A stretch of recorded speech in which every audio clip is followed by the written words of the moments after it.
Hello and welcome to the Hoop Troop podcast. I am Matt O'Connor, and joining me as he does on all of our shows is my cousin Luke Drobner, What's up, guys? and then my brother Mike O'Connor. Hello, I'm back. So we are now 3 weeks into the season, 4 weeks in, and whatever There's it only is. been 10 games. Yeah, 10 games or so, 3 weeks, whatever it is. Something like that. And there's already just ridiculous storylines. There's so literally the reigning MVP has gotten thrown out of a game for a fight up 20 points. A team owner is a big time racist, misogynist. That big thing came out. We don't know if he's going to have to sell a team. Ben Simmons is reluctantly now sharing his mental health information with team doctors. And among all things, Zion and the Pelicans are 1-10, which I don't think anyone would have guessed 2 years ago when he came into the league. Yeah, well, Zion's 3 years not ago, playing, yes, so. but yeah. Still, though, I mean, that's ridiculous. I mean, yeah, and I guess Brandon Ingram has missed a lot of time too, but 1-10, like that team from top to bottom isn't that bad, even without the two of them, and still, one game is not good. Yeah, it's not good. I mean, their season's over. Like, even when they come back, like, how are they going to? How are they going to climb back in? But like, that's the thing. Looking at their team, it is young. I don't know. It's well rounded, but at the same time, you're asking then Zion and then to a lesser degree, Brandon Ingram to then go in and save your season. Like you're gonna have to the rest of the way go above 500 by more than 10 games, pretty much. Yeah, their schedule hasn't been that hard either. I mean, they lose to Philadelphia, who's a good team. They lose to Chicago, who's a good team. Split a series with Minnesota. Lose to Atlanta, that's a good team. They lost to Sacramento, that should be a win, right? Yeah, I mean, lost to New York, lost to Phoenix, lost against Sacramento, lost to Golden State, and Dallas is a winnable game, but I feel Dallas is better than them. Dallas is a weird one, and I'm sure we're gonna end up talking about it because also for our listeners, so you know what you're getting into. Luke has some notes. Luke has a lot of notes, and he's gonna run us through some here. So we haven't been tipped off. We've been somewhat tipped off on what's coming, but not in tremendous detail. So I have a sick feeling Dallas is coming up. But yeah, Luke, I agree. I think they're beatable on any given night, like for even the worst teams in the league. Like they're just not great. I mean, if you want to start here on Dallas on October 25th. I knew you had notes on them. October 25th, I wrote down the Kristaps experience. We see a lot of these tall wing or big players who can shoot. Guys like obviously Kristaps, Dragan Bender, Lauri Markkanen. Dragan Bender obviously barely played. Markkanen's been okay. And now you kind of see the progression of Porzingis where he was that guy in New York. Now he can't stay healthy even when he's back. Is he really that great? So I kind of just like the questions I have is like, what are the potential of a Kristaps Porzingis type player? Are they going to be a role player? Are they going to be your second star? Are they going to be the best player on your team? You know, what's that kind of, where does that take you? And that kind of takes us into the success of the Dallas Mavericks, right? Where you kind of see Luka doing everything. Porzingis is out, obviously. So, right. I more look at it where you're paying him to be what he is, 7'3", and anyone of that size, frail or not, like you're expecting them to go in there and like you should be getting 10 rebounds a game. I don't think that's that much to ask for someone that big. And it's not like he's like a shrimp either. Like he is strong. He just can't play in the post. Like he just really can't. That's why like you look back their past few games, like even they just beat the Pelicans. The Pelicans were not putting anyone tall on. Like they were pretty comfortably putting like Garrett Temple on him in the post. And Garrett Temple's like 6'5", not big. Right. So if that's going to be your post presence, because realistically, you're not going to, I mean, I guess you can, and they have been to a lesser degree. You're not going to play multiple 7-footers at the same time. Like it's usually him, and then you get like a Dwight Powell or like sometimes they play Finney Smith at the 4 with him at the 5. Like very rarely do you get him with Cauley Stein or, some of these bigger lineups. So that's why like you're going to get pummeled inside. You just are going to. And so you're right. It's time to either end. I think another problem is that Willie Cauley-Stein is not a good center. He scores points. So he can, he's fine, But if you had a Rudy Gobert, could you play a Porzingis and Rudy Gobert at the same time, or like a Bam Adebayo? I feel like you might be able to do that. I mean, yeah, you need a true like. How am I going to describe this? I guess I'll use traditional center, just like pre-analytics version center who's going to go dominate the paint. Like right now, I'm in the background here. I'm looking at Bucks Sixers and like Drummond yesterday. I mean, literally last night against the Knicks had like 25 rebounds. But like a guy like that who's just going to clean the glass and be physical inside and just be a pain in the ass for other teams. And then that does allow Kristaps to kind of escape outside. But like those centers are kind of few and far between now. And also, like, if you do want a good one who's going to be able to do that, how much are you paying him, which makes Kristaps your third option? Like, right. I feel like it doesn't compute, especially with Kristaps making the amount of money he's making. So that's why I think, like, honestly, and I'm truly trying to take my bias out of it. I'm more looking at it because I do like the Mavericks. Aside from him, I root for. Like, I like them. I think they're a fun team. Luka's just incredible. But I think if they shift off of that contract somehow, it opens them up to be way more creative with their cap space and also just their roster as a whole. Like they can do way more for Luka than they currently can. It's a big if to get the Porzingis deal off your contract because off your roster because you're going to get pennies on the dot. Like who's taking him? Like honestly, here's the thing. Would you take Simmons for Porzingis? I would try to get. I don't. But like if you're the Sixers, do you do that? I don't think I would. What if you try? You got an Embiid. What if you tried to get Marvin Bagley? Is that a crazy one? Just straight up, I would want, if I'm the Mavericks, I want way more than Bagley. But also salary, you have to make those salaries work. Right. I leave it to the skilled front offices to figure that out. But if you put Bagley and Porzingis as a trade, like the Kings need to do something else. Bagley's not the guy. The Mavs need to do something. Like it's not Kristaps. And honestly, Kristaps isn't worth a ton more than that.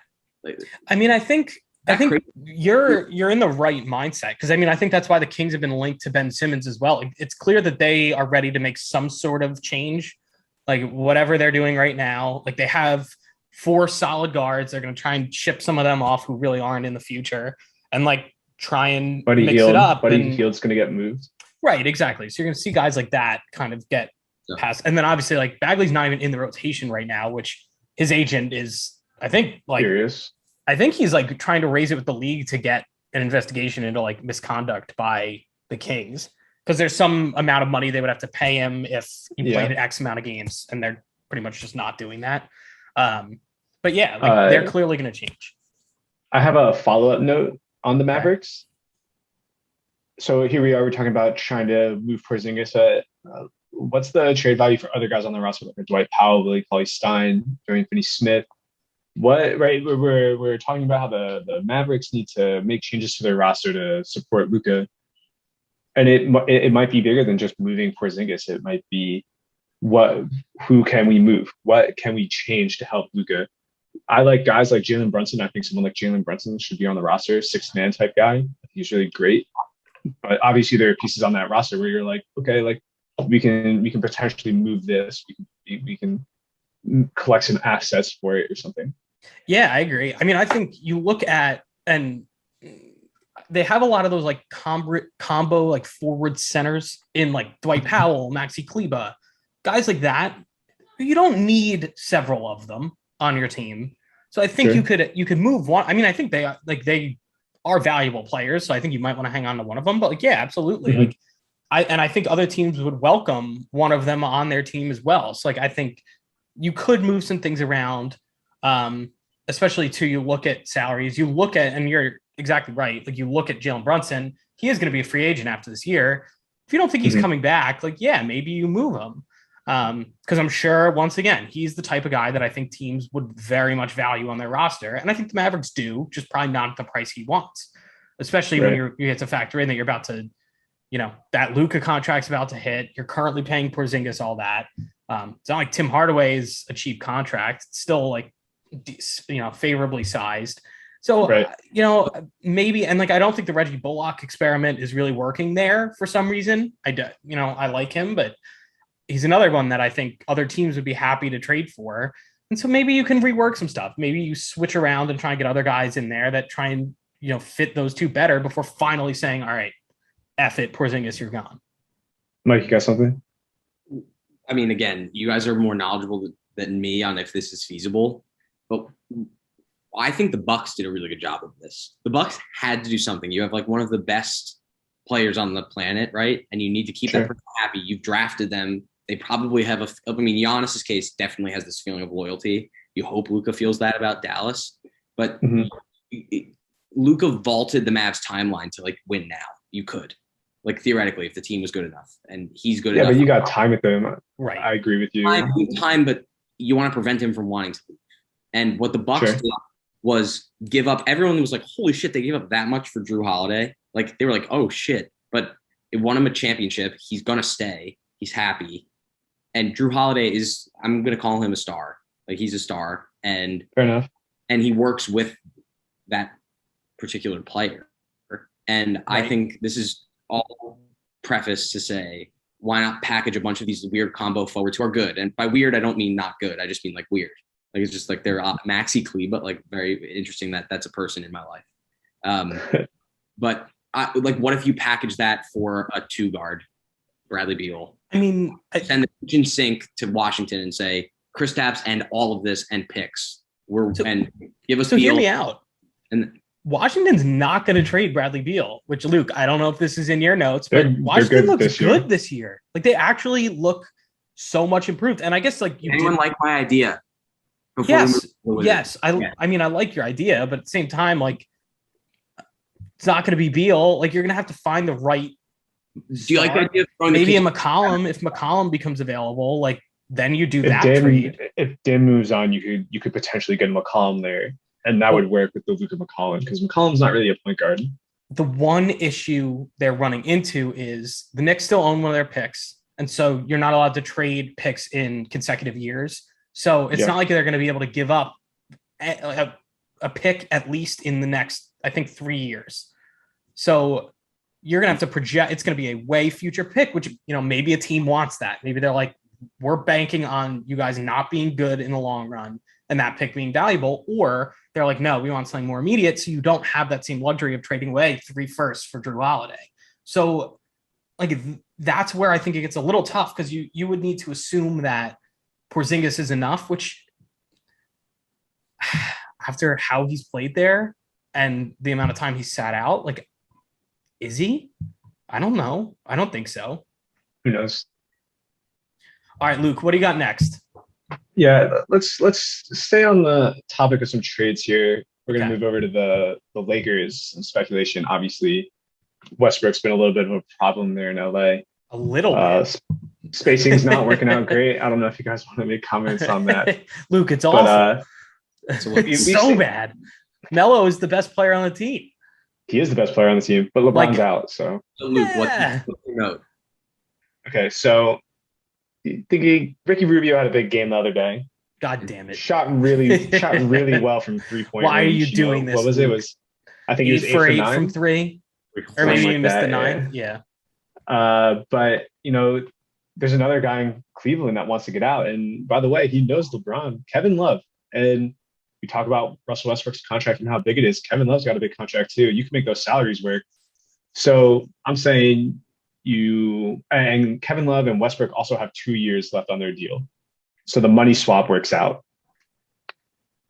For the Lakers, you gain spacing, right? Ricky Rubio is a better shooter than Westbrook. Kevin Love's a good shooter, and he kind of he replaces Melo off the bench. Or even if you want to start Kevin Love, and you got a rotation, like Kevin Love can play 4 or 5 realistically. He's a good rebounder, maybe a little bit suspect on defense, and Russ sells jerseys. So if you're the Cavs, like I'd much rather have Russ's contract on my books than Kevin Love because Russ is going to sell tickets. He's going to sell jerseys. He's going to sell everything. So, So I like that in theory, but here's where it gets tough because the Cavs look weirdly good to start the year. Sexton did just get hurt. And so they haven't really given a timetable on when he'll be back yet. But it sounds like it's going to be a little while. So I'm thinking, I don't know. My guess is they're going to want, they probably will want to shed Kevin Love for sure. I don't think they have any real loyalty to Ricky Rubio. Like if a team wants him, like they would be happy to get rid of him. My question is more, how does Westbrook fit with that younger core of, obviously they're keeping Garland. It seems like he's in future plans.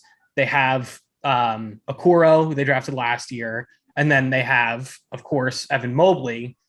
Do you like Westbrook with all of them? And then I guess Jared Allen too. Right. I think that's the problem. Westbrook's not a mentor like a Chris Paul might be. I mean, no, but at the same time, like everyone who talks about Westbrook like loves him as a teammate, other than James Harden, but James Harden doesn't like anyone. I think Westbrook's a great guy. I think if you're friends with Westbrook, you're really great friends. You love being around him. But when it comes to on the court growth, is Westbrook the guy I want playing next to some of my young core? That's the line I draw, right? Like whether if you want Garland to have the ball in his hands, you can't have Westbrook on the team. But like you also said, Sexton's out now. I've written this note before Sexton got injured, but with Sexton out, Westbrook can kind of fill that Sexton role, and then maybe you could move him next year because Sexton tore his ACL or something like that. So I think, or maybe it was an MCL injury. Yeah, I really don't have much clarity on it, but yeah, it's not good. So is there such a thing as like conscience and having a heart in the NBA, or not really? Like no, if you're the Lakers and LeBron, the idea of the Lakers flipping Russ this fast almost seems insane. Like, and it also, I think it reflects on the front office can't openly admit that they fucked up like this. Well, I don't think they can trade him until like in December or something. Like, I think there's some window before he's allowed to actually get traded. But like, yeah, you don't even have LeBron playing right now. You don't have the reason spacing is an issue on the court. Like, you don't have the three of them, like LeBron, AD, like the three-headed monsters they thought they were going to have. Like, you don't even have that. So right now, Westbrook is supposed to be doing what they brought him in to do, which was win games when either LeBron or AD are resting, and they aren't. Like, they're not winning games. The only reason they're even somewhat squeaking by is because AD and Melo are playing out of their mind. So, like, I mean, Melo's not going to be shooting 50% from three the rest of the season. Like, it's not going to happen as much as I love the guy. Like, and it's only going to get worse. And LeBron's going to come back. It's going to exacerbate the issue. Like, yeah, they're going to win games because, like, talent does win games and they'll be fine. They'll make the playoffs, but like, they're not going to win the championship. They're not going to beat the best of the best with this. I don't like all of it being on Russ because, like you said, talent is good and he has some good highlights here and there, and maybe he's good enough that they'll just figure this out. But like, I actually don't think the construction of the team is other than him. Like Bazemore, like Bazemore's bad, but they're waiting for Ellington to come back. Yeah, but we need that then. Because like and Ariza, I think if Ariza and Ellington are both back, does Bazemore really get minutes? There's some. I mean, he's not bad.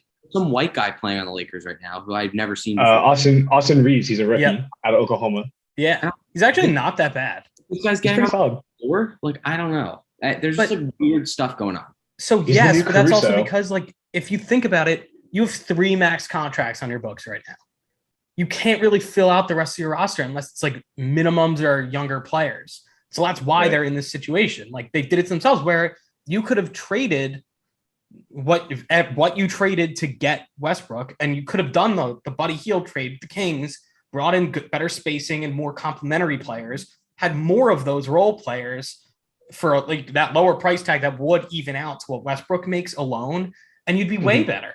Like, you'd be so much better off. And so that's why, yeah, you're right. Like, they're going to have to swallow their pride and be like, we messed up, but we're going to fix it before it's too late. And they're going to have to. Like, it's very clear. The question is, though, who wants Westbrook? But can a change be made halfway through the season for a title winner? You know what I'm saying? I don't know. Too much change for a team that needs to win a championship. I mean, I think you can make change. I don't think you can make change where it's going to create massive ripples. If you look at the Bucks and picking up PJ Tucker at the deadline last year, I think that's a good move.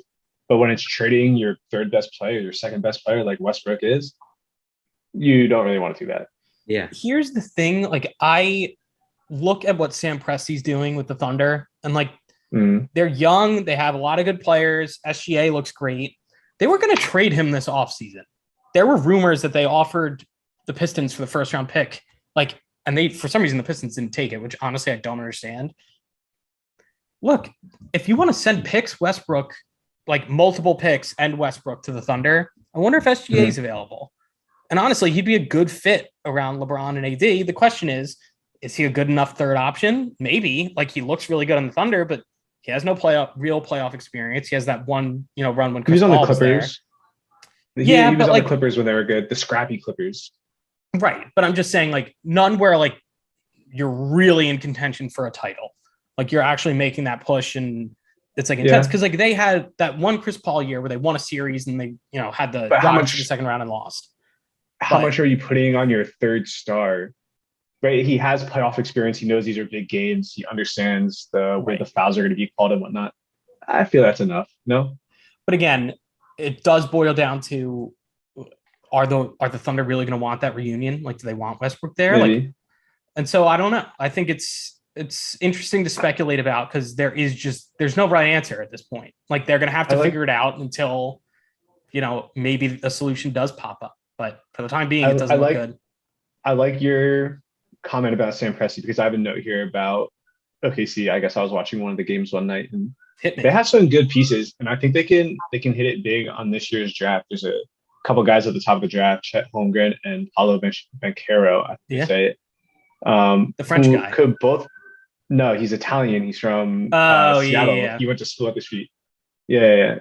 The French guy's like next year or the year after or something like that. Okay. But they have a couple guys. I feel like if you think about like a championship roster, I feel like they could potentially put that together in the next 5 years. You have some type of vet point guard, SGA. You have a forward. You need to kind of figure out options at forward. But they have guys like Basley, and then they have some options at center. Yes, I think Giddey. I think Josh Giddey is amazing. I think he looks really good. I don't think he can be a starter. He's going to be a sixth man of the year type guy. First guy off your bench. I think if he can up his scoring efficiency and ability, honestly, for that matter. He's a great facilitator, though. So bad. He is. He's a great facilitator when he's attacking downhill. Is he a great facilitator when SGA has the ball, or is he creating for others, or is he creating for himself? It's so early in his career. It is. But I feel if he develops into that sixth man where you could run an offense through him, if you give him the ball and let him attack, your offense is going to be good, which is why I think that sixth man role is really great for him. Then they also have other pieces that could come off the bench, like Poku, like you mentioned. I think Lou Dort is definitely a rotation player. 6, 7, 8, baby. Could even start. They have Isaiah Roby, who hasn't played. He played at Nebraska, so I'm a little bit familiar with him, but he's like 6'8", 6'9". They're playing him at center, but realistically could play all the way up to small forward. So they have a lot of guys there, and they have so many picks. They have such a great timeline. Like, I feel like they can develop something. I feel OKC's roster is just so well constructed, even though it's so early in its timeline. Right. Here's the thing. They have all those picks. It's ridiculous. You're not going to be able to put all of those players on your roster just over that amount of time with all those picks. So at some point, you're going to have to some of them will stick. They're going to You're casting a wide net early on. Right. I think you get enough shots, you shoot into a barrel enough times, you're going to hit something. And so, and you mentioned it with the SGA, like no one's safe, right? Like SGA is their clear cut best player. Why would you ever want to get rid of him? But they're like, maybe we would, Does he match the timeline? Because he is like a little older. Like I think he's a year younger than me or something like that. But so exactly. And so do you actually want to keep him there? Do you want to move him? Like, could you get more assets for that? Like, could you, I think that there's things that they're going to have to figure out sooner than later, honestly, because I think you're right. They have enough good talent on their roster right now. This year's draft, they get a little bit better. They're going to have to make some tough decisions coming up. And so, like, getting all these picks and assets was the easy part. Like, making it work now is the hard part. But you see it, Sam Presti do it all the time. He's so good at continuing to keep assets on the roster and picks and whatnot. I just have a hard time feeling that this roster won't get filled out in the next 5 years. And there are guys in this year's draft, like 1, 2, 3, 4, and they're bad. Like they're going to be bad. So you kind of expect them to get one of the top 4 guys for sure. So, that's my guess. Although, like, you never know. I mean, stranger things have happened, but yeah, they're going to be down there. Right. But I think it's encouraging and like, even just looking at their Lakers comebacks, like wins like that don't mean much. Like, honestly, I don't think that loss like means a ton to the Lakers. Like, yeah, it stinks, whatever, we lost, LeBron wasn't playing, we move on. Like, to them though, like coming back from big deficits with young players, like they're gonna remember that. That meant a lot to them, and like those are more like locker room wins that I think build chemistry and are encouraging for years to come and future production from a lot of these guys, because it shows that like they don't back down, especially against good teams. Like I think that's alone, at least good for the current roster, is encouraging. Okay, they have 0 nationally televised games this year. I mean, good. They have 3 games on. They have 3 games on NBA TV. And you ready for this one? Friday, November 12th, against the Sacramento Kings, you can get an Oklahoma City Thunder ticket for $4. Wow. Yeah, I mean, like, I don't want to watch them. I like the highlights. Well, you can go to the game for $4. That fun. Rocks. I'm thinking about tomorrow night. The Knicks play the Bucks at the Garden. I'm contemplating like watching the ticket prices until like 20 minutes before, and then trying to buy a ticket. But even that, it's still going to be like $100. Yeah, it's the Knicks. So I'm jealous of that $4 ticket. Okay. Other notes. Same day I had my Thunder take. I was watching the Celtics game. Who'd they play? Celtics have been okay. I don't remember who they played. Okay. My note is that Jalen Brown is better than Jason Tatum. Okay. All right. We're getting spicy now. So, I like it. Right. Jalen Brown is averaging 27 points, 6.5 rebounds, 2.5 assists, 1.3 steals, half a block on almost 50% shooting and 38% from the 3-point line. Jason Tatum is averaging 26 points, 8.5 rebounds, 4 assists, a steal, a block on 40% shooting, 27% from 3. And you have to remember that Jason Tatum takes 5 more shots a game than Jalen Brown. So I'm going to say that. Well, I want you to expand first. Why do you think Jalen Brown is better? Just because of the numbers, or do you think support your claim here, Luke? I find Tatum is a shooter. He relies on his jump shot. When his jump shot is good, he is great. Jalen Brown attacks. Jalen Brown isn't looking to shoot the ball. He's looking to get to the rim, throw down dunks, easy buckets. But when it comes to shooting the ball, Jalen Brown is willing to shoot the ball. You cut him off going right. He tries getting left. You cut him off again. He steps back. It's an easy bucket for him. He's got so much in his game, and he's always looking to attack. When he gets his open threes, he shoots those open threes. I mean, he's not a bad shooter by any stretch. He's a great shooter. Don't get me, like I just said, he's shooting 38% from 3. That's really good, especially because he's probably hoisting up a lot of threes as the second best player on a team that's trying to be competitive. So it's just, when you think about the great players, you think about a guy who shows up every night and gives you consistent numbers. Jalen Brown is showing up every night and giving the Celtics what they need. Tatum is here nor there. Either he scores you 30 or he goes 0 for 11 and gives you nothing. Right? There's no in between.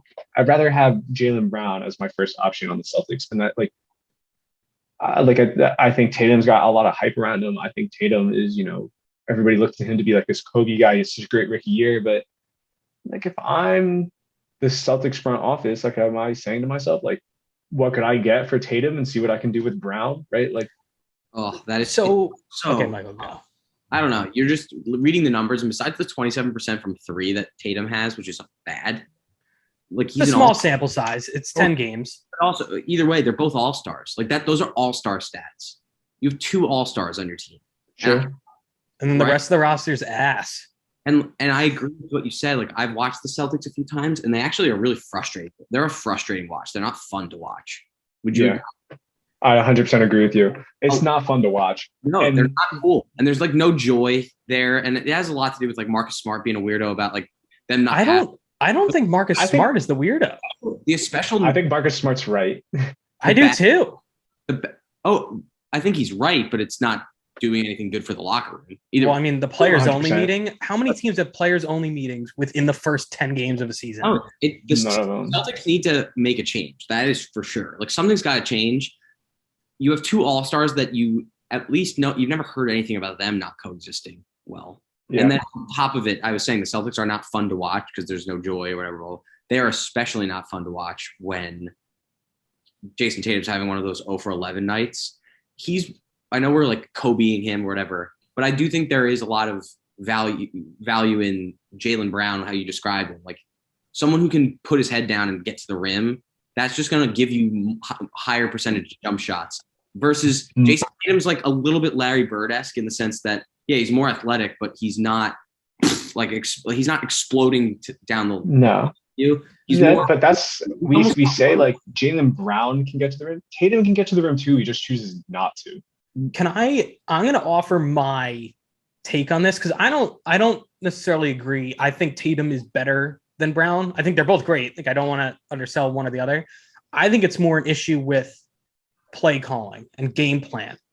I think that there's no reason that Tatum should be taking necessarily more shots every single game. I think depending on who is on, you allocate those extra shots to one or the other. And so I think it's more an issue with the coaching than I think it is with either of them. Because you're right. Like if Tatum is having one of those off nights, like, yeah, get the ball to Jalen Brown and let him be the number one option. But I think part of the reason that Jalen Brown has those higher stats is because you have a Tatum next to him drawing a ton of attention. And so I think if he was like the first option on the team, which I guess you can say 1A and 1B in their case, but if he really was a true one and then had a number 2 next to him, like, is he putting up that same scoring average? Yeah. And I'll just say 2 seconds left. Celtics are down 1. Like we all know who's taking the shot. It's not Jalen Brown. It's Jason Tatum. And with Jason Tatum, I still do think is. But that's the thing. Like you have such a luxury of 2 guys who can hit that shot. Like pick the ones who's on. No, right. I was about to say, yeah. I think it's all in the coaching, and I think they're botching it. Would you be uncomfortable with Jalen Brown taking that shot? My answer is no. I don't know how you guys feel about that. Well, I guess it depends on the shot. I'm more comfortable with Jason Tatum taking it. You're down by 1, 5 seconds. Down by 1, then yeah, I'm very comfortable with it. Down by 2, down by 3, when you're like attempting 3-pointers with the game on the line. You might want Tatum. I'd probably rather Tatum. But like, no, I mean, I think, again, the fact that we're even debating it shows that like they're in such a good spot with the 2 of these guys, and they're just absolutely effing it up. Like they botched in like, and again, it goes back to Danny Ainge, like not pulling the trigger on different trades.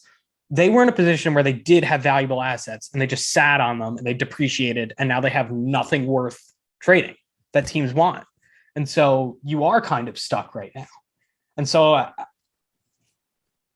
maybe it is time to get rid of one of them, because maybe you can pull something else in and build around and pick it up. Because I don't know. I mean, apparently they reached out about Ben Simmons.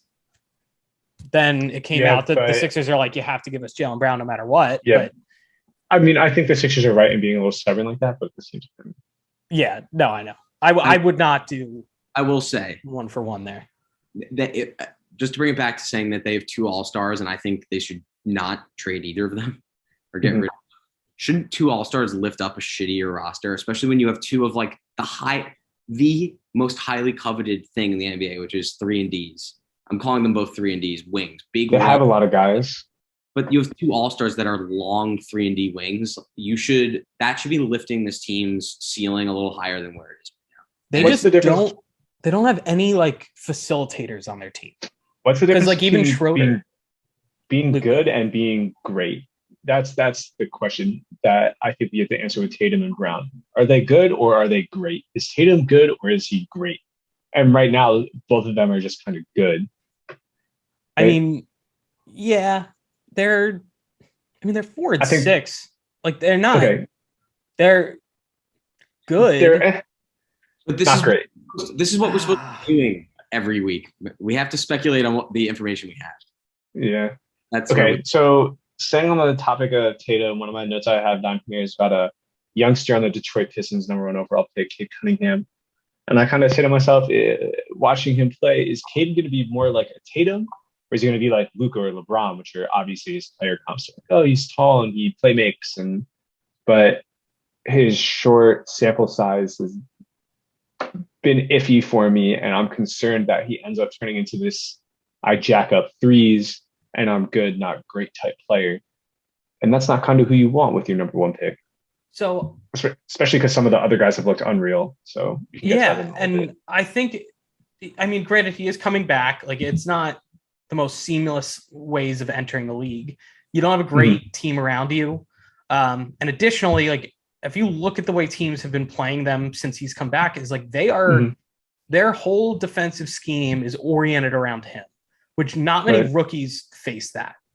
And so I look at what he's doing with that. He's making strong reads. No, his shot's not necessarily falling, but I think that'll come. I mean, he was a good shooter before now. I think he'll get back to it. And like, Mhm. I think he is showing he has that high basketball IQ that you want in a number one option, years down the line. He's only going to get smarter and, stronger in the game. If the roster fills out around him a little bit better and like some of these young guys take steps, because they're not terrible, but like the next best player is Jeremy Grant. Like that's not ideal. What you want. Right. And so that's why I think it's too soon to panic, because I actually was pretty encouraged by what I saw. Like, yeah, you're right. Okay. The numbers aren't great. It's been a little iffy, but there are clear flashes that like this dude is going to be like an issue for the league in years to come. But again, it's on the Pistons to give him something to work with. I think Jeremy Grant had missed some time too. So like you said, they're keying up on him. I didn't really recognize that. I just kind of saw him out there and I thought some of his shots were like, or he wasn't asking for the ball the way he should or something like that. That's kind of how I don't know. I thought it was kind of notable that Durant left feeling like impressed from their matchup, which just for what that means, I don't know. But no, I mean, that's indicative. Like players don't go out of their way and say that often, other than like LeBron endorsing Dennis Smith just out of spite for the Knicks. But I'll just say that, not that he underperformed. He was really good last year, but Ja is making a jump from where he was last year. I just think, like Matthew said, too soon to sell on this. I think he's just built for success, this guy. So so now that you've mentioned Ja, I don't mean to just transition. If Luke, do you have anything else about Cade and the Pistons? I was going to move on to some of the other rookies. All right, let's do that. And then I'll it's not like a big, it's just a little, people are comparing what Ja is doing right now to when Derrick Rose won MVP. The numbers are very similar. Their games look very comparable. It's interesting. Like I saw a whole video on it and I was like, whoa, that's really hate to be a hater, but LeBron deserved it the year Derrick Rose won. Oh yeah, I mean, of course he did. That was voter fatigue. Three-peat. That was voter fatigue. LeBron should have like 7 MVPs. So LeBron's been the best player. He's been the most valuable player since what, like 06? Maybe you could say 07 and give Kobe like a little extra time, but yeah. Okay. He's been the MVP. But all right. I say this also about Ja. And then it sucks. I have to drop off. But I'm glad that I'll leave you to your rookie talk. But I think it's interesting when somebody makes a team that I have not found interesting to watch. When I see that the Grizzlies are on, like I will watch. And I think that has as much of an impact on the NBA as just being really good and helping your team win. If you're just amazing to watch, it means something. And he's earned that. He's in that echelon of. Yeah, the Grizzlies are. He's exciting. I won't lie to you. And the Grizzlies have a lot of nationally televised games. I'm pretty sure. The new Grizzlies warm-ups are insane. Like they've got a good thing going down there. I mean, let's see their schedule. They got late in the year they got 1, 2, 3. Desmond Bane is a huge presence for that. He's honestly I didn't expect him to keep it up this year, and he's only gotten better. So they're what? Let me look at their record. They're only 6-4. 6-4. Better than that. Lost to the Lakers, lost to Portland, lost to Miami, lost to Washington. And they had some close games. They have 2 wins in overtime. They have a win in overtime against Golden State. That's big. Yeah. I mean, and the losses are good too. Like it's just a solid. They're not losing bad. Lost to 3 to the Lakers. Portland's a good team. I'm still waiting for Jaren Jackson to make that leap, though.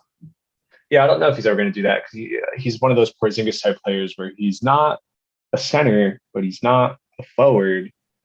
Right. So he's a weird tweeter. He hoists threes. It's unreal. Yeah. Right. And I mean, he is averaging almost 2 blocks a game, but like only 6 rebounds. Is he a rim protector? That's kind of why you need Steven Adams. I think if you're playing small ball, if you're playing against a team who wants to go ultra small, Jaren Jackson's a great option at center. Right. But Definitely. if you're playing against a team like the Sixers, who are going to play Embiid 38 minutes, you're not going to play Jaren Jackson at center. Right. No, you're not. All right, Mike, All right. you You're got a piecing piece? out. I have to just keep working. I just didn't want to miss the beginning. The excitement. Yeah. Well, I'm obviously going to listen to hear what you guys have to say about the rookies, but Awesome. All right, people, enjoy your. All right. See you, dog. You guys. Later, Mike.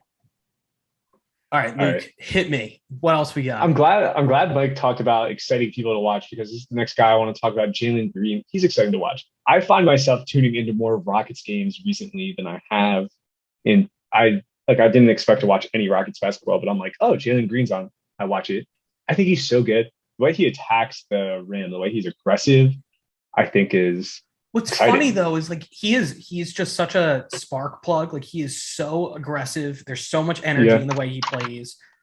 He's still so raw offensively though. Like I feel like he really doesn't even have any fine-tuned moves yet. Like he doesn't really no IQ. And that's what I mean. Like he's only going to get better on that end. It's crazy. Right. And I was not expecting this. I knew he was like super athletic and was going to be, I knew he was going to bring that type of energy to the team. I didn't think it was going to be as potent offensively as it is. And maybe it is just where he's playing, but I think he has a really hard time. So he's obviously super athletic. He's got skills. He can shoot, but he's more of a spot up shooter. I think he has a lot of trouble shooting off the pull-ups and drives and whatnot. So here and there with him, but there are times where I feel like he makes polished plays where I'm like, oh, that was smart. And that just, I think, will come a time as he plays. I think the Rockets are such a great situation for him because they're just going to let him run and make mistakes. And I think that's what he needs to do. And like, what are the repercussions? Like, no, there are none. Anyway. It doesn't They're matter. They're going to support him. They're going to be like, hey, next time, don't do that. He's going to be like, great. Yeah. So, and I think like being around Christian Wood's having a great season. No one's really talking about it, but he is. Like, he's a great big to be paired with early on in your career because he is versatile. He allows you to kind of get that sense of what it's like to play with a true big and to play with a spacer. And then on top of that, like the roster's not that bad. Like even just having an Eric Gordon on the team or having, there are veterans in there who can just nudge you in the right way and just say, hey, like maybe try this instead. And so it is the right environment for him to just kind of be himself and like try things out and learn and make mistakes.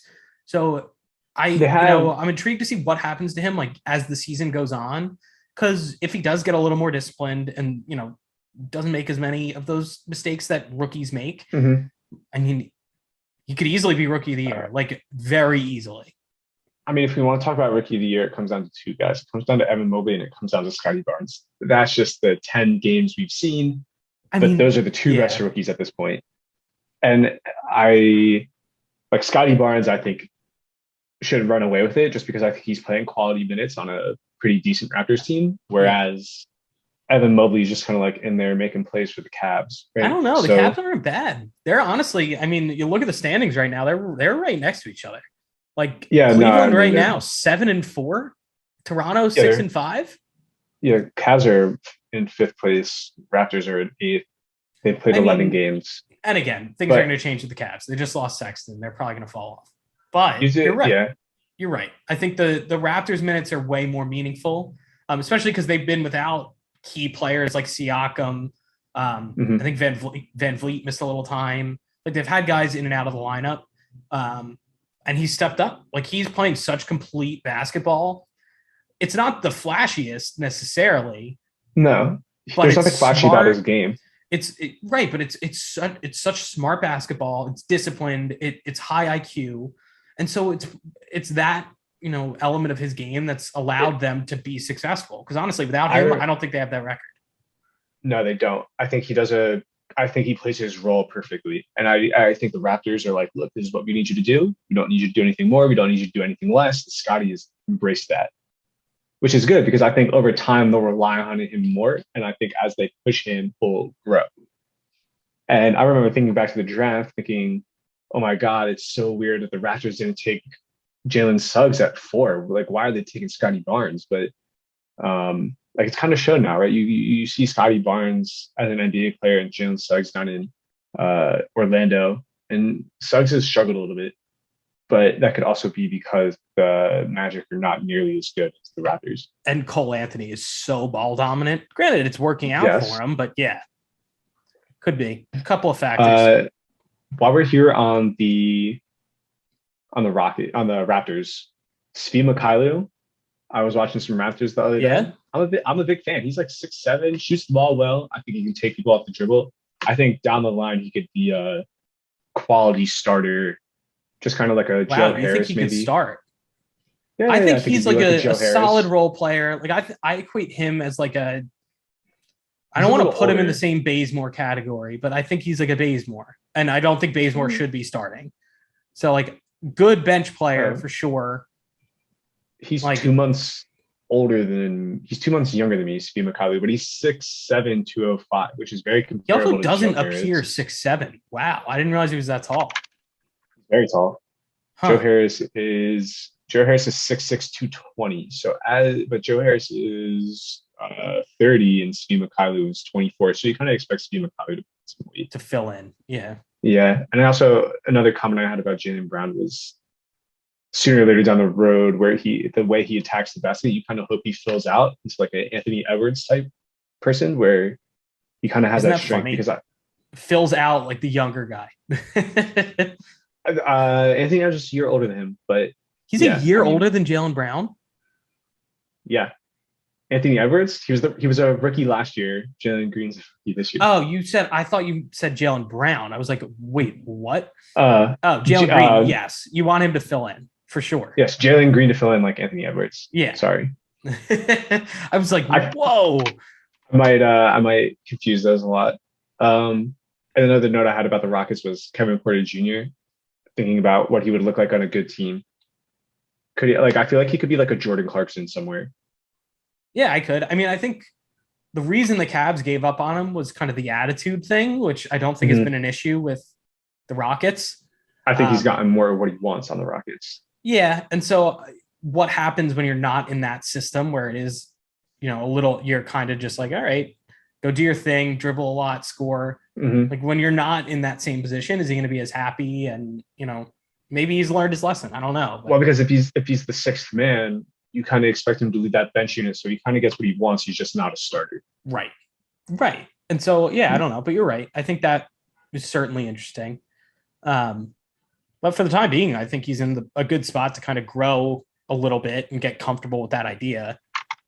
And then when he's ready, so young. It's right. And so I think when he's ready, he could go to a contender, be like Fair enough. Legitimate, piece to that. Mature a little bit. Right. Exactly. Okay. All right. Lastly, Evan Mobley, we talked about him a little bit. Also, I think another guy who's really special. He's shown that he can do a lot. Just like Jalen Green, I need him to put on some weight. Because I mean, it'll happen. Don't get me wrong. He's so young. Right. And that's the thing. Like a lot of these, and that's why so many young bigs in the league are just not great. Like it's just that they don't have the physical ability to compete with some of these bigger people. And so, is he playing outside a bit more? Absolutely. Mm-hmm. And so he gets by, being slimmer because he does have that ability to really space. But, when push comes to shove and he has to get inside and play like a big man, because he is still a big man. Like that's where it's an issue. And so just a thought right now. I wonder what Mobley's stats look like compared to a rookie Anthony Davis, because Anthony Davis also was really skinny, but a shot blocker and could do a little bit of everything as a big. But Anthony Davis definitely played a little bit more in the post. No, I mean very different settings. Also, the way Anthony Davis played in college was more conducive to that. Let me see here. His first year, and now I don't necessarily have the spatial stats, but 13.5, 8. Then shooting threes. Evan Mobley shooting threes. That's the difference, I guess. I mean, I feel like in 2012, 2013, that's like before the big 3-point migration. Sure. I feel like no one was really jacking them up at that rate yet. But even if you just look over AD's career, he's gotten progressively better. But so I think I could see him following a similar mold to AD, because you're right. AD is another one of those tweeners that he did fill in a little bit more and can go play the 5, but he can also go play up. He can guard multiple positions, which I even think Mobley might be better equipped to do, than AD is. Just I might think be AD is more of a true big. I think, yeah, exactly what you just said. I think Mobley's a little bit more suited to play the modern game, where he's not really a big, but he's not really not. So, Right. yeah, But and I do. you just kind of want to see him put on that weight so you can continue to play him at center. I think a lot of it too boils down to, with all these guys we talked about, is patience. Like, I think they're all in pretty good situations to like learn, grow, make mistakes, put on that weight, and like make adjustments to their game to like better suit them to the NBA than where they came from. And I know they all had different, whether it was in college, the G League, wherever overseas, like they've all had different experiences, but at the same time, like, you don't adjust to the NBA game really until you're in it. And so I think, you got to give it a few years. Like, so many guys take like 2 or 3 years. It's hard. It's hard to be patient, but with these guys, if you give them time, they're going to be incredible players. You just have It's really hard when you have the ball in your hand too, right? You see these point guards, like John Morant obviously is going off right now, but usually it takes like 4 years, 5 years for a rookie point guard to be like, wow, I mean, but if you look at what, SGA is doing, what, Ja is doing, like Ja year 3, SGA more. Like, it's just, these guys they're young, but they weren't doing like these things that now we're saying, oh my God, like all-stars carrying a team, whatever. Like, that's not going to happen right away. It will if you give them what they need to grow. Exactly. But if you kind of put them in these bad situations, then no, it's not. You're going to have a disaster on your hands. So, right. I think now you've seen that, all right, they made the right picks. It's on the organizations to, help them encourage develop. in the right way. Right. Exactly. Okay. I think lastly I want to end on some contenders.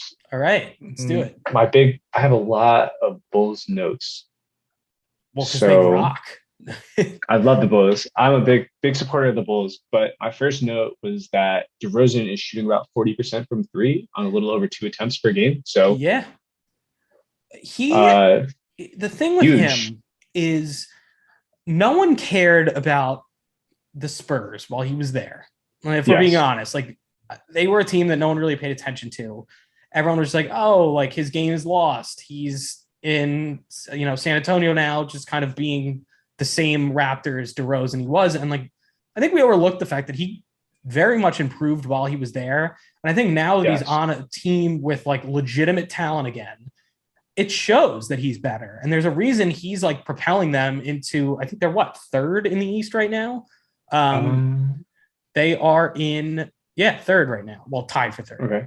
But they're tied for 2nd, excuse me. But right. So they're right up there. And I think without him, they're not. Like, I think he's been the difference maker. As good as Levine has been. He's been their guy. He's been the guy. Yeah, exactly. And so I think that improvement from 3, but then also just the way that he's molded his game to play, around in a system with so many other electric offensive talents is remarkable to me.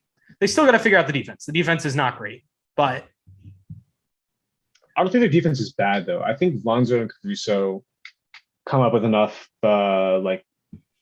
gambling steals or blocks or something like that it makes a difference. I think I've seen Vujovic block some shots. Like, obviously DeRozan, sometimes you don't want like guarding the best player, and Levine's not a great defender, but I think Patrick, I like the other note I have about them is their rotation is really bad. They have they have a top heavy roster. I think they have 6 guys on that roster right now, 7 if Pat Williams was still playing, that I can say like these are quality players for the role you need them to play. Right. They need a big. I have down guys like, maybe they should think about like an Aaron Baines, because when Vooch comes off the floor, they have nobody. I think Tony Bradley is so frustrating.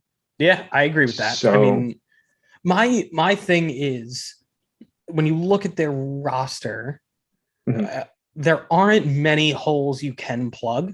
And I think that backup center is like one of the only ones, because where else are you really going to start taking minutes?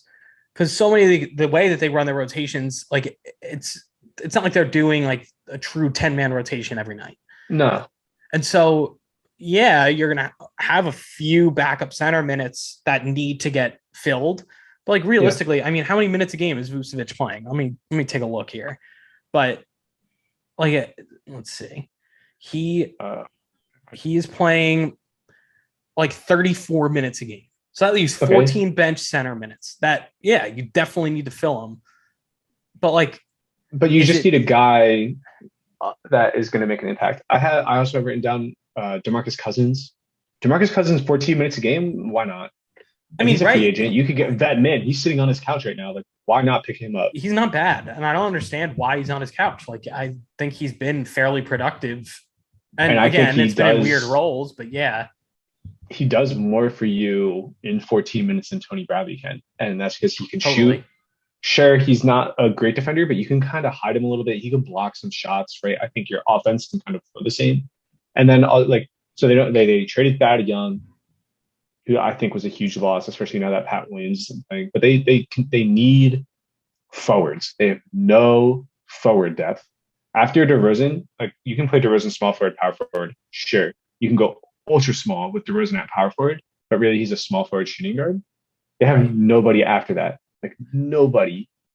Right. And so they are playing, and I guess it depends how you categorize him.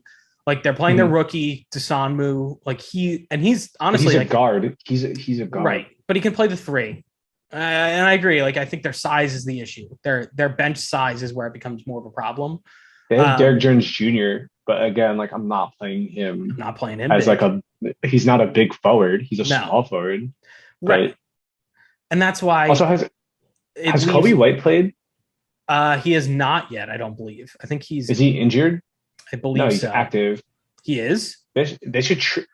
What can you get for Kobe White? What can you get for Kobe White? A lot. White? He's not bad. He's not bad. Not bad. Could you go to like a team who needs a young point guard? Like, I don't know. Like, what could you finesse? You could get like a Daniel House, who I think could play valuable minutes for them.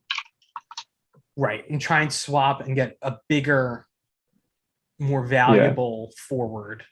And by more valuable, I mean like to what you're building right now. It's better. Yeah. Right. I think if Kobe White's not going to be playing minutes because you have Ayo Dosunmu coming off the bench, like, why is Kobe White still on your roster? No reason. Insurance if people get hurt, but I don't know. Yeah. You're right. It doesn't make sense.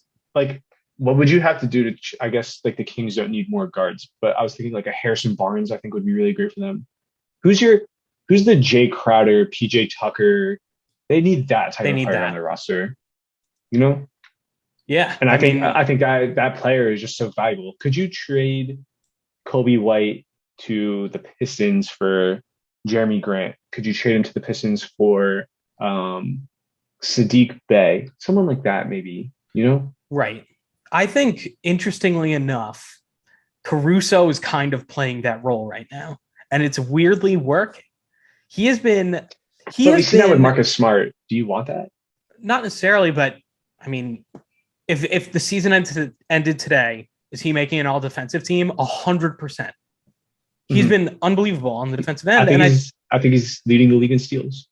Right, but that's what I mean. Like, he is playing that like defensive stopper role for this team. And so it does alleviate that need for that size, but I think they would be even better if they could add it. Right, but you alleviate the need for size a little bit by having Caruso and his ability to make big plays and play aggressive. I think he has a quote. He's like, I'm happy to pick up 6 fouls. If I don't end the game with at least like 3-4 fouls, I'm upset with myself, which I think is great. But like, is Caruso going to guard LeBron? Right. Is he going to guard Kevin Durant? Caruso can guard James Harden. Happy like Caruso guard James Harden, but they don't have a big forward. No. Right, and that's the thing. Their roster is close to being complete. It's just not quite there yet, and that's why like they made some big moves, and I expect them to be active at the deadline. I just think that there's who's on the Thunder roster that might make a difference. Nobody. I don't think there's anyone they could really add. They also, I mean, like they did send a ton of picks to get Vucevic, so like they don't have a ton to trade right now. Yeah, you could, I mean, to get a role player like that, yeah, exactly. You can make it happen. But yeah, no, I mean, all things considered, though, even with that gap in their rotation, they've been pretty damn impressive. Like, really, like, surprised me. Like, I thought they were going to be solid, but I didn't think this good. Sorry, I'm really obsessed with trying to find this trade now. Look, it's going to keep you up at night. It's keeping their GM Warren, up at night right now. It definitely is. They're not going to get rid of TJ Warren. No, not for Kobe White. No. Yeah, okay. So my last note here that I have is the Utah Jazz and the continuity they play with. My note here is about Hassan Whiteside. Now that he's the backup center. Yeah.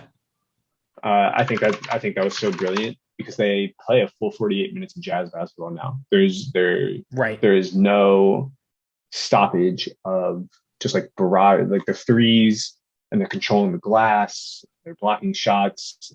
Donovan Mitchell is special. I think when it comes time to make that leap, I think he can do it. But I think I like their roster. It's well constructed. I agree. Obviously, Conley needs to be more healthy. Clarkson needs to be more consistent, but those will come as the season goes on. I agree. And what really stood out to me was I watched and granted, I ended up falling asleep to it because it's on the West Coast, but I was watching, they were playing the Nuggets. It was on, I think, TNT. It was a nationally broadcast game. Sure. Both teams were shooting the lights out. And it's their ability to keep pace with a team that is firing on all cylinders like that makes them such a threat. Because at no point are they ever going to be out of a game. Say even they have to play catch up, like they're electric on offense.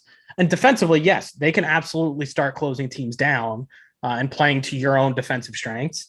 But it's that ability on the offensive end, like you said, like they can just launch shots. They have so many guys in that roster who are consistently shooting well. On any given night, any of them could have like 25 points at least. Multiple guys could. And I'm very comfortable with a lot of these guys dribbling too. Joe Ingles, Donovan Mitchell, Jordan Clarkson, Mike Conley, Bojan Bogdanovic. I'm all very comfortable with them running a pick and roll. But here's the thing. And they all shoot threes. Here's the thing. That roster is pretty much the same to years past. What's the solution in the playoffs? Because that's been the problem. Is they dominate the regular season. Mitchell's got to take a step. But he does. I mean, in the playoffs, he's scoring like 50 points a game. Like he plays out of his mind in the playoffs. Learn how to. And then the losses they have in the playoffs is okay. So maybe it's not Mitchell saying it's rotations. Can you play Rudy Gobert against the Clippers? The Clippers go super small. No. Do they like Rudy Gobert has to put it aside and be like, fuck it, I'll sit a whole series out if it means we move on to the next round. Because if they move on to the next round, who do they play? The Suns. I can play Rudy Gobert against DeAndre Ayton, right? Yeah, but again, that's the problem of like they have. Can you go Eric small? Paschal. Can you? Yeah, I mean, so he was playing the Draymond role on the Warriors. So maybe when it's time to go small, you can plug and play. So I think that's their issue is that they're gonna play their brand of basketball. But it's going to be that way or the highway because there isn't as much versatility as they have as like from 1 to 4. Yeah, absolutely. You can throw different combinations out there and like mix and match. Maybe you want Bogdanovic and Ingles on the court at the same time, or maybe you want to go small and have Conley, Mitchell, and Clarkson on the court. Like you can mix and match, but at center you're stuck. You're stuck. They also added. So they added Eric Paschal and they also added Rudy Gay, who hasn't played a single minute this year yet. Do you trust either of those guys to play small ball 5?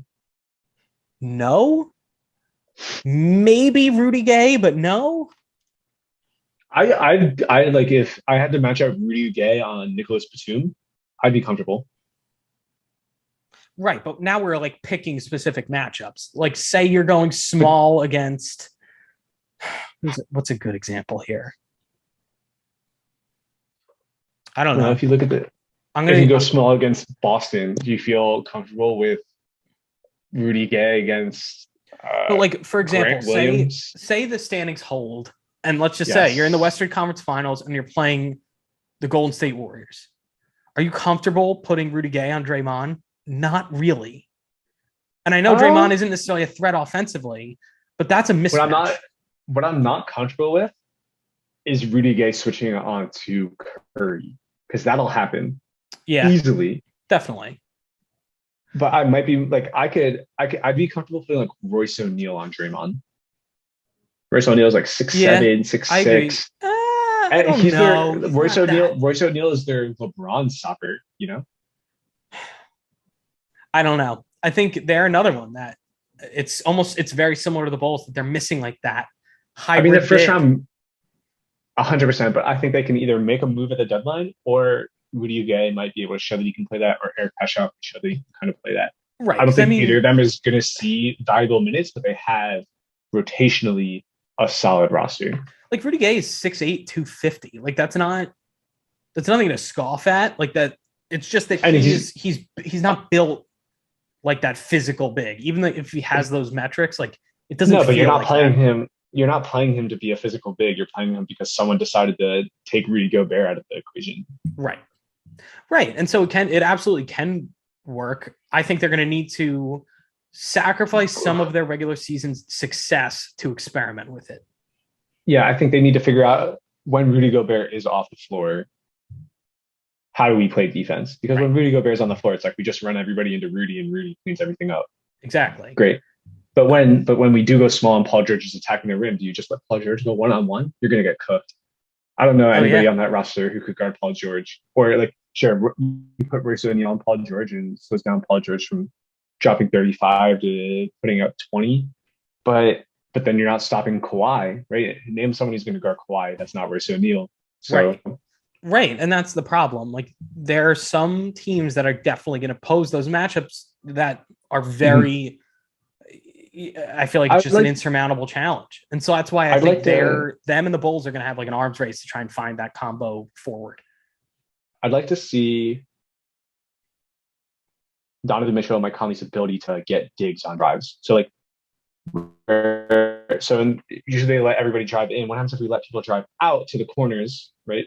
And see if you can get a steal that way. Kind of what the Bulls do with Caruso and Lonzo, where they kind of hold down those wing areas. So yeah, and I think that's one of the things. Kind of squeeze them. I think the Jazz are number 2 in the league in defensive rating. I think it's Warriors 1. Warriors are 1, and then the Jazz are 2. I think. But so I think they're playing smart. But then again, how much of their defense is accredited to Rudy Gobert being on the floor? Exactly. That's the thing. What is that? And I don't have these numbers in front of me, but it feels so wrong to hype up Rudy Gobert like this, but like he seriously is the most impactful player on their roster. Yeah. I mean, he's in the MVP race right now. I don't know that I'll stand, but I mean, it won't. He's in the race.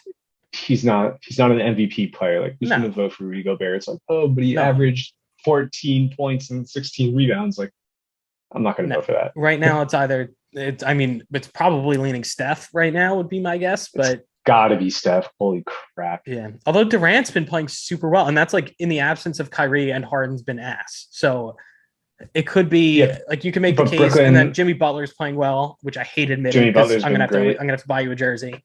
Yeah, I know. But yeah, I mean, back to Gobert, though, the fact that we're even putting him in the conversation with those 3 players, the way he's been playing this year, is amazing. But then back up 5 minutes into this conversation, and we're just saying, like, yeah, he gets played off the floor in the playoffs. Right. Like, it's just crazy. It's the unfortunateness of being 7'1" and pretty much immobile in the NBA. Yeah, exactly. So I don't know. I mean, that's why I think they're going to have to experiment during the regular season. Maybe lose a little bit more than they want to figure it out, but then it'll be better for them long term in the playoffs if they do that. I'm looking at the standings here, right? And obviously you don't want to see it all like worked out, but in the East, everybody with a positive point differential is currently in playoff contention, and everybody who does not have a positive point differential is not in playoff contention.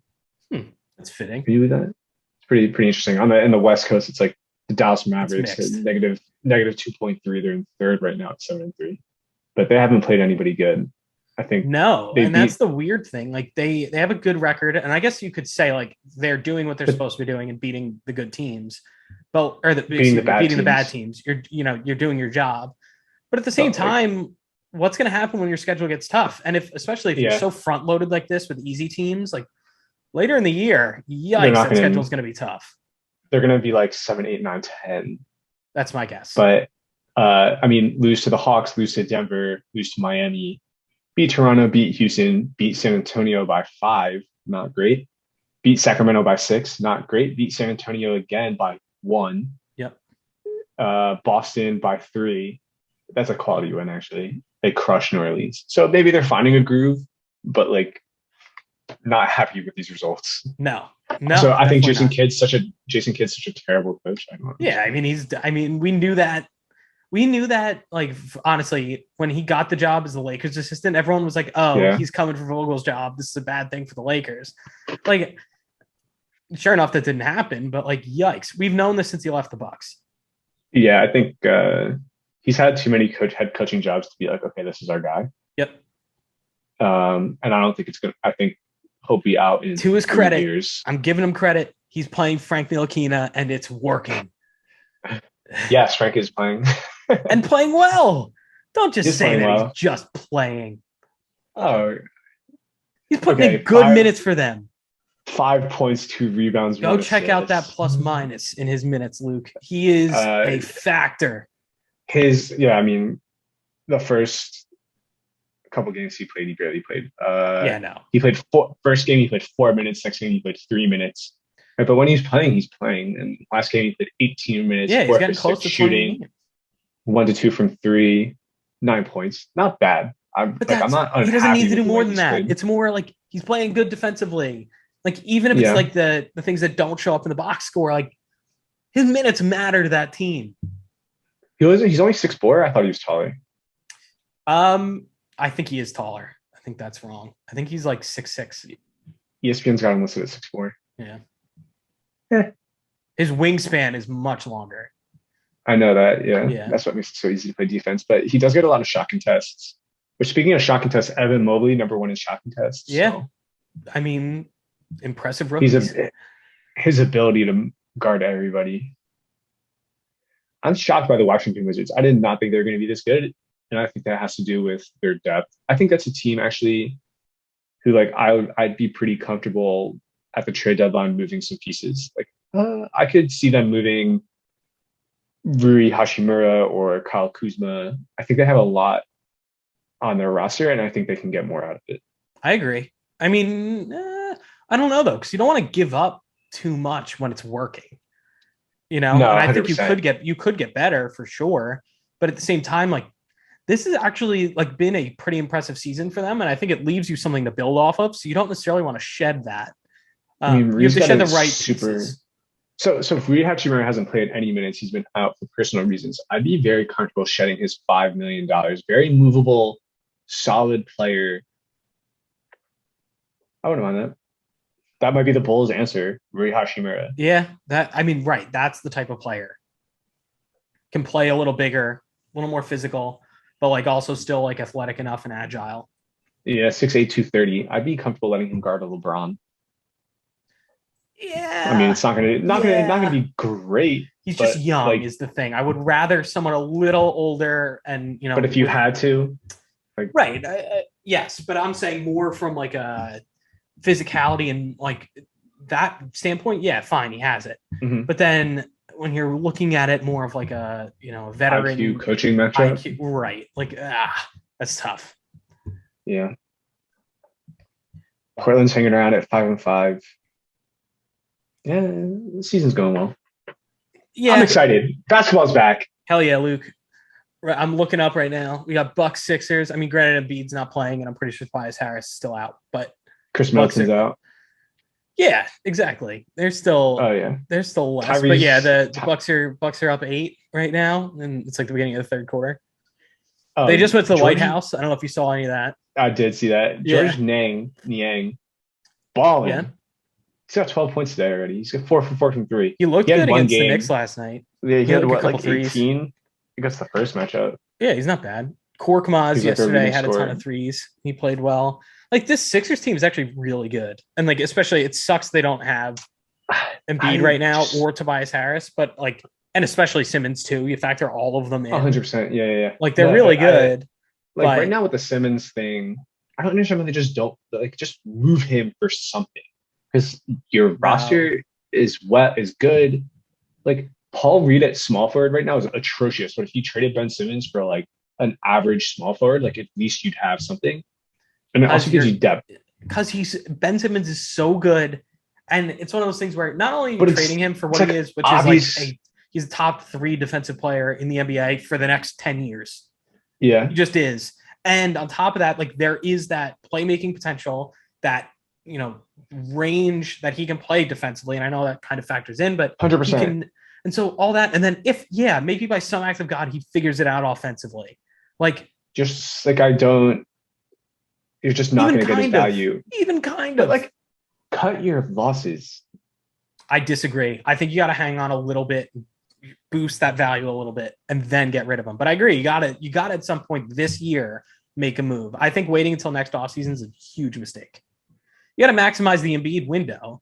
And look, they're going to be a top 3-4 seed probably no matter what, is my guess. You got to, my opinion, you got to move him by at least, like you got to move him by the deadline. That's my thought.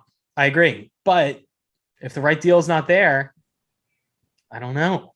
But like, if Ben Simmons was truly Ben Simmons and the Sixers went to the Celtics and was like, we'll give you Ben Simmons for Jaylen Brown and some pieces, that would have worked. Yeah. If it was like Ben Simmons' third year when he was averaging like 16, 8 and 8, looked really good, all-star. And I was like, I'll give you Ben Simmons for Jaylen Brown. I like in the Celtics, but might think about it, right? Like, I mean, if you go back to the beginning of last season, before, I might pull that. I might do that if I'm the Celtics. Right. You might. You legitimately might. And that's the problem. They waited too long.